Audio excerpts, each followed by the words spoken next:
الكردستاني سوريا اشحقوقا جوار حقود بيجم هزار بيروزبي. ألف مبروك.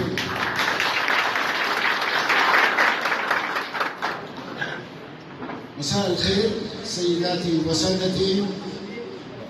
بداية أنقل لكم تحيات وتهاني الشيخ أحمد الجربة رئيس جبهة السلام والحرية مناسبة الذكرى ال65 لتأسيس الحزب الديمقراطي الكردستاني سوريا.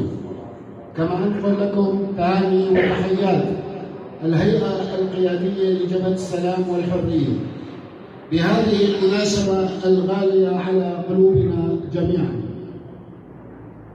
لا شك أن 65 عاما تركت أثرا كبيرا في نفوس الجميع. للحزب الديمقراطي الكردستاني في سوريا عام 1957 في 14 حزيران في حياة الشعب الكردي في سوريا على طريق تحقيق حقوقه المشروعة بعد سنوات طويلة من القهر